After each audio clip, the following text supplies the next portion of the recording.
성탄절이 가까워지고 있는 12월 세 번째 주일 예배를 하나님께 드립니다. 뉴질랜드에서 가장 목회적으로 힘든 시기가 바로 이때부터 시작을 해서 연말 연초가 아닌가 생각을 개인적으로 합니다. 한 해를 마무리하고 또 한 해를 시작하는 계획을 세워야 될 시간에 많은 사람들이 휴가를 가고 온 나라가 멈춰버린 것 같은 그런 상황이 적지 않게 당황스럽습니다. 심지어 뉴질랜드에서 오래 생활을 하면서도 여전히 참 적응하기 어려운 그런 시간이 아닌가 생각합니다. 이 기간에 무엇인가 성도들의 신앙을 일깨워주는 일을 해야겠다는 마음을 항상 가지고 있지만 또 어떻게 뾰족한 해답을 얻지 못하는 것이 저의 모습입니다. 올해 이 시기를 우리의 삶을 하나님께 더 드리고 하나님께 더 붙들려 있을 수 있도록 기도하고 다짐하는 그런 시간을 보내기를 바랍니다. 예수님은 당시 종교 지도자들이 생각하는 선생이나 메시아와는 다른 분이셨습니다. 예수님이 때로 기적을 행하고 나서 그것을 다른 사람들에게 알리지 말라고 당부하시는 이유가 여기에 있습니다. 사람들이 예수님을 오해하지 않게 하시려는 것이었습니다. 당시 사람들은 예수님을 자신들의 생각하는 틀에 자꾸 집어넣으려고 하였습니다. 그래서 자신들이 익숙하게 잘 아는, 좀 더 심하게 얘기하면 잘 이용할 수 있는 그런 분으로 만들려고 거듭거듭 시도하였습니다.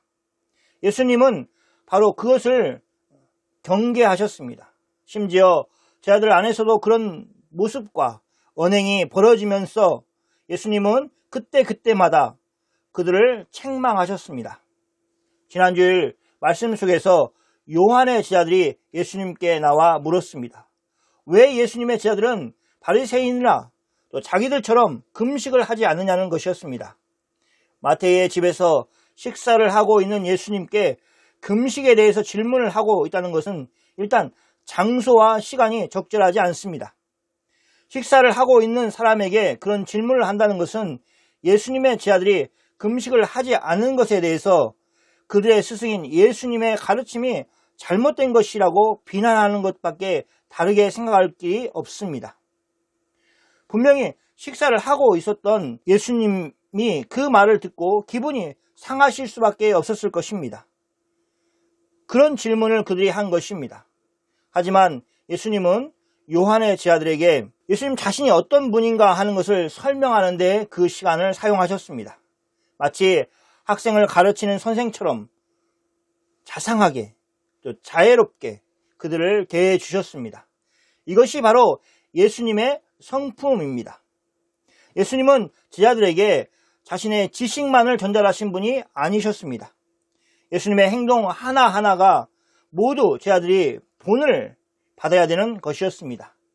그것은 오순절 성령의 사건으로 인해서 탄생할 교회가 복음을 알지 못하는 세상에 대해서 취해야 될 태도이기도 한 것입니다. 그리고 지금도 복음과 예수님에 대해서 알기를 원하는 사람들에게 교회는 늘 예수님이 보여주셨던 것처럼 자애로운 모습으로 진리의 말씀을 전해야 하고 가르쳐야 하는 것입니다. 예수님은 요한의 제자들에게 지금은 손님들이 신랑과 함께 있을 동안이기 때문에 슬퍼할 수 없다고 분명하게 말씀하셨습니다. 그렇지만 그들이 신랑을 빼앗길 날이 올 것이라고 말씀하셨습니다. 예수님은 요한의 제자들에게 그렇게 말씀하셨습니다. 그리고 그때에는 예수님의 제자들도 슬퍼하며 금식할 것이라고 말씀하셨습니다. 그래서 시작은 요한의 제자들이 예수님의 제자들이 금식을 하지 않는 이유에 대해서 예수님께 따져 물은 것으로 시작을 하였다면 예수님은 그 이야기를 자신이 십자가에서 죽으실 것에 대해서 말씀하신 것으로 마무리를 짓고 있는 것입니다. 그렇게 그것을 사용하셨습니다. 예수님이 유대 종교 지도자들에 의해서 잡히시고 고난을 당하시고 십자가에 죽으셨을 때 제자들이 가졌던 슬픔이 얼마큼 클 것인가 우리는 헤아릴 수 없습니다.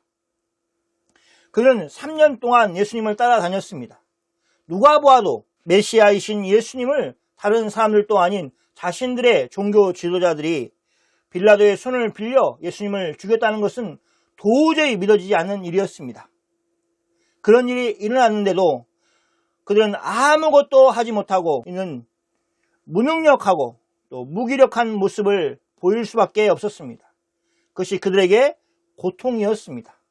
사랑하는 자신의 스승이 십자가에 죽는데 아무것도 하지 못하고 있는 것이 얼마나 힘든 일이었겠습니까? 그렇게 예수님이 죽으시고 나서 제자들 중에 마음이 편한 사람이 어디 있겠습니까? 식사를 제대로 할 수 있는 사람이 어디에 있었겠습니까?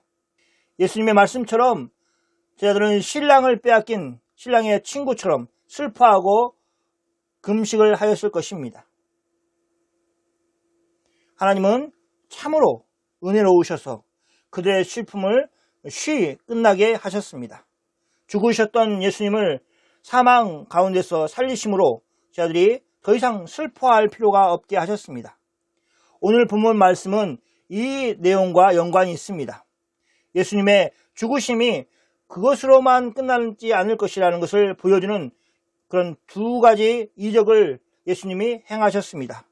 그러므로 우리는 오늘 본문 말씀을 함께 나누면서 죽음을 이기신 예수님을 보아야 합니다. 죽음을 이기신 그 예수님이 오늘 우리의 삶 속에서도 우리의 주님이 되셔서 우리에게 역사하실 것이라는 믿음을 우리 모두가 다 소유하는 그런 시간이 되시기를 축원합니다. 예수님과 제자들은 마태의 초대를 받아서 식사를 하고 있는 중이었습니다. 그때 한 관리가 예수님을 찾아왔습니다. 18절 말씀입니다. 예수께서 이 말씀을 하실 때에 한 관리가 와서 절하며 이르되 내 딸이 방금 죽었사오나 오셔서 그 몸에 손을 얹어주소서 그러면 살아나겠나이다 하니, 마태는 의도적으로 예수님이 이 말씀을 하실 때라는 것을 언급하고 있습니다. 이렇게 하고 있는 것은 이야기가 급박하게 돌아오고 있다는 것을 보여주는 것이 한편 있습니다. 그래서 이야기가 끝나는 것이 아니라 이야기가 계속해서 이어지고 있습니다. 이 성경 말씀이 마치 끝과 시작이 연결되어 있는 것입니다. 그래서 이 말씀을 하실 때라고 하시므로 이것이 별도의 사건이 아니라 연결되어 있는 사건이라는 것을 보여주시는 것입니다. 마태가 말하는 이 말씀은 요한의 제자들이 예수님께 물었던 왜 당신의 제자들은 금식을 하지 않느냐라는 질문에 대해 답하신 그 말씀을 말합니다. 앞에서 이야기한 것처럼 예수님은 자신을 신랑이라고 말씀하시고 예수님의 제자들을 신랑의 친구, 또 손님이라고 그렇게 말씀하셨습니다. 그래서 그들은 금식하는 것이 아니라 신랑과 함께 즐거워하는 위치에 있다는 것을 밝히셨습니다. 그러나 신랑을 빼앗겼을 때에는 제자들이 슬퍼 금식할 것이라고 말씀하시므로 예수님이 어떤 방식으로든 제자들을 떠날 것이라는 것을 말씀하신 것입니다. 그리고 그것이 예수님이 십자가에서 죽으실 것이라는 것을 우리는 알고 있습니다. 아마 마태복음을 처음 읽었던 모든 사람들도 그 사실을 알았을 것입니다. 복음의 핵심은 무엇입니까? 바로 예수님이 십자가에서 죽으심으로 우리의 죄를 용서하셨고 부활하신 주님이 우리의 구주가 되셨다는 것입니다. 그러니 신랑을 빼앗긴 날을 생각하는 사람이라면 예수님의 죽으심을 생각할 것입니다. 오늘 성경 본문은 이처럼 죽음에 대해서 이야기를 하였습니다. 예수님을 찾아온 한 관리는 예수님께 절하였습니다. 그의 다급함은 그의 여러 모습 속에서 보여주고 있습니다. 먼저는 한 관리가 다른 곳에서는 그가 회당장이라고 말하고 있습니다. 그런 사람이 바리새인들이 지적한 것처럼 세리에 대해서 멀리해야 되는 사람임에도 불구하고 예수님을 만나기 위해서 세리인 마태의 집으로 들어와 예수님을 찾았습니다. 마태 한 사람만 있었던 것이 아니라 거기에는 세리들과 죄인들이 있었다고 성경은 분명하게 말하고 있습니다. 그러나 그 많은 세리들과 죄인들이 문제가 아니었습니다. 그 안에 계신 예수님을 만나는 것이 그의 목표였습니다. 그래서 그는 그런 세리들과 죄인들이 함께 있는 중에도 예수님께 나왔습니다. 그의 다급함을 보여주고 있습니다. 두 번째는 그는 예수님을 만나 간청하는 정도가 아니라 예수님의 앞에 나와서 절하였습니다. 그가 가지고 있는 사회적인 위치는 그에게 지금 중요한 것이 아니었습니다. 그는 예수님께 절하며 말하여 했습니다. 아마 예수님을 향해 고개조차 들지 않고 간절한 마음을 담아서 엎드린 채로 예수님께 구했을 것입니다. 내 딸이 방금 죽었사오니. 자신의 딸이 죽었다는 것을 아무런 감정 없이 말할 부모가 세상에 어디 있겠습니까? 그리고 오직 한 사람, 자신의 딸을 다시 살아나게 하실 분인 앞에서 그가 어떻게 아무런 감정 없이 예수님 앞에 나와서 말하겠습니까? 이 관리가 찾아올 수 있는 유일한 길은 예수님 밖에 없었습니다. 그가 예수님께 한 말은 오셔서 그 몸에 손을 얹어 주소서. 그러면 살아나겠나이다. 어디서 이런 믿음이 생겼습니까? 그는 자신의 죽어가는 딸을 예수님이 살아나게 하실 것이라고 그렇게 믿었습니다. 예수님이 이 사람의 간절한 말씀을 들으시고 식사하는 자리에서 일어나셨습니다. 예수님은 기꺼이 그 사람을 따라 나섰습니다. 물론 제자들도 예수님과 함께 움직였습니다. 성경을 보면 제자들뿐만 아니라 많은 사람들이 예수님의 가는 길을 따라 나섰다고 말하고 있습니다. 아마 그 마태의 집에 모였던 많은 사람들이, 거의 대부분의 사람들이 지금 무슨 일이 벌어지고 있는가 궁금해서 예수님을 따라 나섰을 것입니다. 예수님께 요청하는 것이 얼마나 대단한 것입니까? 내 딸이 방금 죽었사오나. 이렇게 말한 그가 예수님께서 그러면 살아나겠나이다 라고 말하고 있는 그 사람의 말을 따라서 그의 집에 가고 있는 예수님이 그들의 눈에 어떻게 보였겠습니까? 그래서 많은 사람들이 함께 따라 나서 어떤 일이 벌어질까?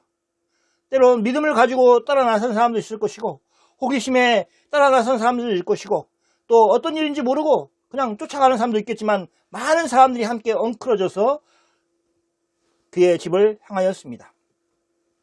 그렇게 예수님과 제자들이 길을 가는 중에 또 하나의 사건이 일어났습니다. 20절 말씀입니다. 같이 한번 읽어보겠습니다. 12의 동안이나 혈우증으로 앓는 여자가 예수의 뒤로 와서 그 겉옷가를 만지니 12의 동안이나 혈우증을 앓는 여인이 있었습니다. 12의 동안이나 그런 병으로 고통을 당하였다는 것은 그 여인이 얼마나 심한 고통 가운데 있었는가 하는 것을 말해줍니다. 12이라는 숫자가 또 유대에서는 완전한 숫자입니다. 그러니 정말 끝도 없는 고통을 당했다 이렇게 볼 수 있습니다. 다른 공관복음서를 보면 이 여인은 그 병을 고치기 위해서 많은 돈을 허비하였지만 결국에는 고침을 받지 못하였습니다. 이 여인은 죽음의 그림자가 짙게 드리워져서 삶이 힘들고 또 고통스러워하였습니다. 이 여인은 살아있지만 살아있다고 말할 수 없는 삶을 살고 있는 것입니다. 특히 혈우증을 앓는 사람은 유대 사회에서 부정한 사람으로 여겨졌습니다. 그래서 마치 나병 환자처럼 취급을 하였습니다. 그래서 이 여인이 겪었을 고통이 참으로 컸을 것입니다. 그런 중에 예수님이 지나가는 것을 알게 되었습니다. 평소 같으면 사람들이 있는 곳에 와서는 안 되는 그런 사람이었지만 혈우증을 앓는 여인은 예수님의 뒤로 와서 예수님의 겉옷가를 만졌습니다. 이 여인이 예수님의 뒤로 왔다는 것은 차마 예수님 앞에 나와서 구할 수가 없었기 때문입니다. 당장 다른 사람들이 이 여인이 알아보기라도 한다면 큰 봉변을 당해도 할 말이 없었습니다. 그래서 사람들의 시선을 피해 예수님의 뒤로 왔습니다. 그리고 예수님의 겉옷가, 즉 옷깃을 만졌습니다. 성경은 그 여인이 그렇게 한 이유에 대해서 말하고 있습니다. 21절 말씀입니다. 이는 제 마음에 그 겉옷만 만져도 구원을 받겠다 함이라. 예수님이 병자를 고치시는 사건은 가버나움에서는 아주 잘 알려진 일이었습니다. 그러나 이 여인은 사람들이 있는 곳에 얼굴을 드러내고 나갈 수가 없는 사람이었습니다. 정말 고침받아야 될 사람인데 그러나 많은 사람들이 있는 곳에는 가면은 안 되는 사람이었습니다. 방법이 없지 않습니까? 예수님이 베드로의 장모의 집에 가셨을 때 열병에 걸린 베드로의 장모를 고쳤을 뿐만 아니라 예수님께 나온 각종 병자들을 고쳐주셨습니다. 그렇지만 이렇게 그 겉옷만 만져도 나았다고 하는 일은 보지도 듣지도 못한 일이었습니다. 그런데 이 여인은 믿음 안에서 그런 일이 가능하다고 믿었습니다. 그렇게 생각하였습니다. 그리고 예수님은 그 여인의 믿음대로 역사해 주셨습니다. 22절 말씀입니다. 같이 한번 읽겠습니다. 예수께서 돌이켜 그를 보시며 이르시되 따라 안심하라 내 믿음이 너를 구원하였다 하시니 여자가 그 즉시 구원을 받으니라. 아멘. 앞에 다른 사건들도 마찬가지지만 마태는 과감하게 여러 가지 상황들을 생략하였습니다. 대신 그 결과를 바로 말하고 있습니다. 이것을 보면 12해 동안 혈루증을 앓는 여인이 이 내용의 중심에 있지 않다는 것입니다. 마태는 지금 예수님이 그 여인을 심지어 예수님의 뒤로 와서 옷깃을 만지는 것만으로도 혈루증을 고쳐주셨다는 것을 말하고 싶은 것입니다. 그 여인이 누군가가 중요한 게 아니라 예수님이 그 여인을 고치셨다는 것이 마태에게는 중요한 것이었습니다. 예수님이 그 일을 행하실 수 있는 분이었고 행하신 분이었다는 것입니다. 자, 보십시오. 여인은 차마 예수님 앞에 나타날 수 없어서 예수님의 뒤로 다가왔습니다. 그런데 예수님은 그 여인에게 어떻게 대해 주셨습니까?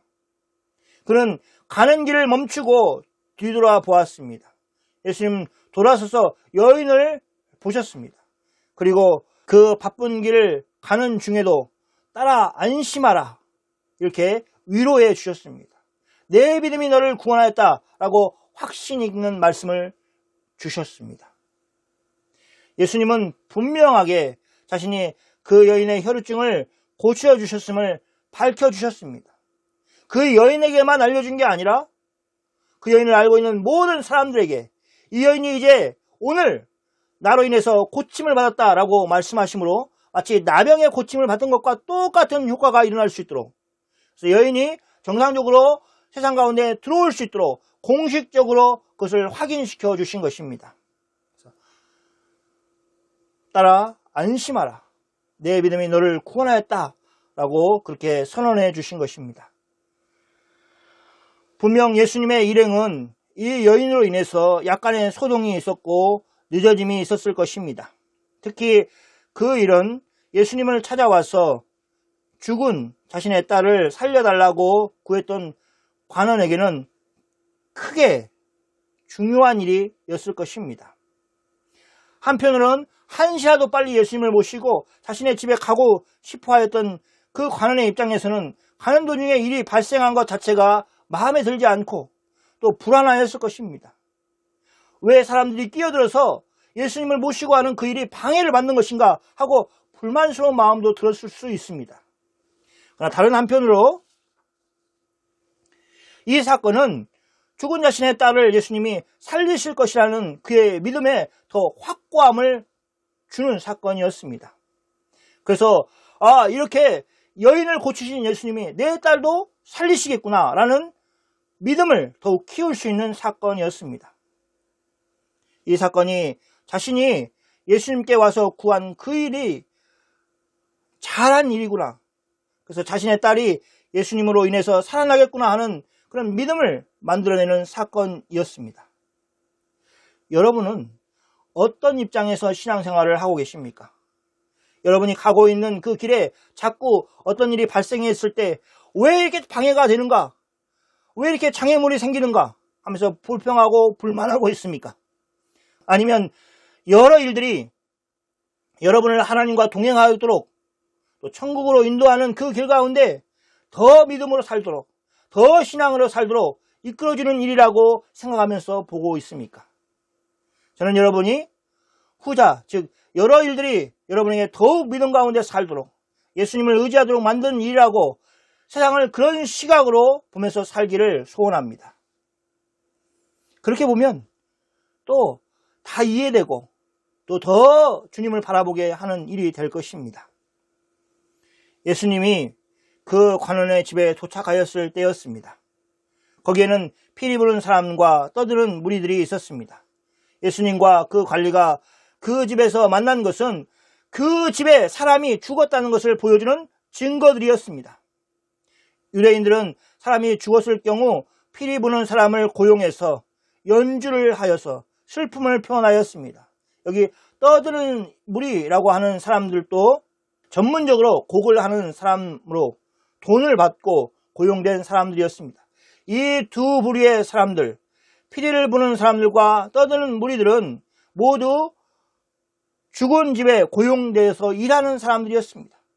그러니 그 관리의 말처럼 딸이 죽었다는 것이 실제로 이루어진 일이라는 것을 볼 수 있습니다. 이미 그 집에서는 장례할 준비를 하고 있는 것이고 장례가 진행되고 있는 것입니다. 그 상황을 피리를 부는 자와 떠드는 무리, 이 두 사람들로 표현하고 있습니다. 예수님은 그들을 어떻게 하셨습니까? 24절 말씀입니다. 이르시되 물러가라, 이 소녀가 죽은 것이 아니라 잔다 하시니 그들이 비웃더라. 예수님은 피리 부는 사람, 또 떠드는 곡을 하는 사람들, 이런 사람들을 물러가라고 말씀하셨습니다. 죽은 자가 있는 집에서 일하는 사람들을 예수님은 물러가게 하셨습니다. 그러면서 예수님은 관원의 딸이 죽은 것이 아니라 잔다고 하였습니다. 예수님의 이 말은 그들의 비웃음을 샀습니다. 피리를 부는 자나 곡을 하러 온 사람은 그냥 자신들이 온 것이 아닙니다. 그 집의 주인이, 그 집에 관계된 사람이 자신들 돈을 주고 고용을 한 것입니다. 그러니 너무나 분명하게 그 집에 딸이 죽었다는 것은 확실한 일이었습니다. 그들은 사람이 죽은 집에서 해야 되는 일들을 하고 있었습니다. 그런데 이제 막 문을 열고 들어온 사람이 자신들이 하고 있는 일을 멈추고 물러가라고 하였습니다. 더욱 그 이유가 그들의 생각에는 너무나 어처구니 없습니다. 죽은 것이 아니라 잔다라고 말하고 있는 것입니다. 그러니 그 말을 하고 있는 예수님을 향해서 그들은 비웃었습니다. 성경은 그들이 화를 냈다라고 말하지 않고 비웃었다고 분명하게 말하고 있습니다. 그런 예수님의 행동을 이해할 수 없었습니다. 그래서 화를 낼 수가 없었습니다. 그들은 그냥 예수님을 모독하고 멸시하였습니다. 뭘 알지도 못하는 사람이 헛소리를 하는구나 라는 정도로 비웃었던 것입니다. 그들은 갑자기 자신이 하고 있는 일을 멈추는 것이 싫었습니다. 그리고 그 이유라는 것이 죽은 소녀가 자고 있다고 하는 말을 들었을 때 어이가 없었을 것입니다. 그런 말을 하는 예수님을 향해서 그들은 비웃었습니다. 그러나 예수님은 그들과 대결하거나 대적하지 않았습니다. 예수님은 어떻게 행동하셨습니까? 25절 말씀입니다. 같이 한번 읽어볼까요? 무리를 내보낸 후에 예수께서 들어가서 소녀의 손을 잡으심에 일어나는지라. 예수님은 그들을 내보내셨습니다. 그 후에 예수님은 들어가셔서 소녀의 손을 잡으셨습니다. 그러자 소녀가 일어났습니다. 거기 있었던 모든 사람들은 그 관원의 딸이 죽었다는 것을 알고 있었습니다.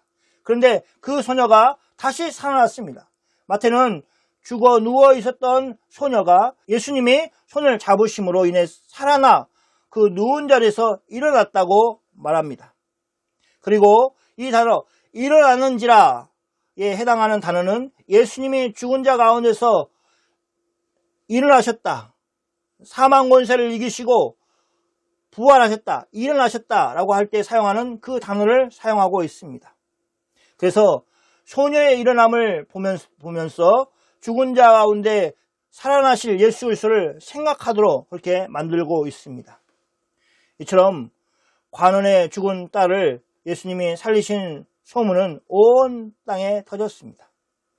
다시 한번 예수님의 능력이 그 온 땅에 선포된 것입니다. 그리고 특별히 함께 하였을 제 아들은 예수님이 어떤 분이신지, 즉 죽은 자를 살리시는 분이심을 더욱 깨닫게 되었는 사건이었습니다. 혈유증을 앓는 여인, 그리고 죽은 소년을 살리신 이 두 사건에 대해서 마태는 비교적 짧게 기록하고 있습니다. 마태가 정말 관심을 가지는 것은 관원이나 12해 동안 혈유증을 앓는 여인이나 또 죽은 소녀의 상태가 아니었습니다. 마태는 그들이 아니라 그들을 고치신 예수님의 능력에 관심이 있는 것입니다. 특히 죽은 소녀를 다시 살리신 예수님의 모습을 저들에게 보여주고자 하는 것입니다. 초대교회에게 보여주고자 하는 것입니다. 예수님은 죽은 관원의 딸을 구원하시기 위해서 기꺼이 자신이 비웃음을 당하는 것을 참으셨습니다. 그 수치와 조롱을 친히 감당하셨습니다. 그때는 예수님이 관원의 소년을 다시 살리기 위해서 이 일을 하시면서 겪은 일이라면 예수님이 우리를 구원하시기 위해서 십자가를 지시는 길에 겪으신 일은 어떻습니까? 관원의 집에서 피를 불었던 사람들이나 애곡을 하는 사람들이 했던 것과 비교할 수 없는 조롱과 멸시를 예수님은 당하셨습니다. 그럼에도 불구하고 예수님은 십자가를 지시는 길을 포기하지 않았습니다. 그 이유는 무엇입니까? 하나님께 온전히 순종하여서 죄의 권세 아래 놓여있는 노예와 같이 살고 있는 죄인들을 구원하시기 위해 예수님은 친히 하나님의 뜻을 이루시기 위해서였습니다. 사랑하는 성도 여러분, 예수님은 그렇게 우리를 위해서 고난의 십자가를 지셨습니다. 예수님의 희생이 어디 고난의 십자가만이겠습니까? 영광스러운 하늘 보좌를 버리고 이 땅에 육신을 입고 오신 것 자체가 바로 예수님이 우리를 위해서 희생하신 것입니다. 그러므로 성탄은 우리에게는 한없는 기쁨이고 또 한없는 은혜이지만 예수님의 입장에서는 자신을 낮추어 자기 희생을 하는 일이었습니다. 그리고 이사야 선지자가 예언했던 것처럼 그리스도의 희생이 우리를 구원하는 유일한 길이 되었습니다. 죽음의 권세를 물리치신 예수님, 죽음의 그림자인 질병을 물리치신 예수님이 우리의 구주가 되셨습니다. 이런 분 말고 우리가 누구를 의지하고 누구에게 구하겠습니까? 없습니다. 사도들의 고백처럼 천하 다른 이름으로는 구원을 얻을 만한 다른 이름을 하나님이 주신 일이 없습니다. 하나님 아버지께서 유일하게 죄인들에게 내어주신 구원의 길이 바로 예수님이신 것입니다. 죽음의 권세에 노예처럼 살지 않고 예수님 안에서 참된 자유를 누릴 수 있는 길을 오늘 말씀은 우리에게 보여주고 있는 것입니다. 그것은 믿음입니다. 예수님이 죽은 자신의 딸의 몸에 손을 얹어주시면 자신의 딸이 살아나겠다는 믿음, 예수님의 옷깃이라도 만진다면 자신의 혈유증이 나을 것이라는 믿음이 그들에게 있었습니다. 그리고 그 믿음대로 되어졌습니다. 예수님은 그 믿음을 보시고 그들에게 구원을 주셨습니다. 예수님을 믿는 믿음은 이렇게 놀라운 역사를 만들어냅니다. 그리고 계속해서 믿음은 지금도 그렇게 역사하고 있습니다. 죽음을 이기신 예수님을 믿음으로 붙들어 오늘 말씀 가운데 나타난 예수 그리스도의 역사가 여러분의 삶 속에서 이루어지기를 예수님의 이름으로 축원합니다. 아멘. 기도하겠습니다.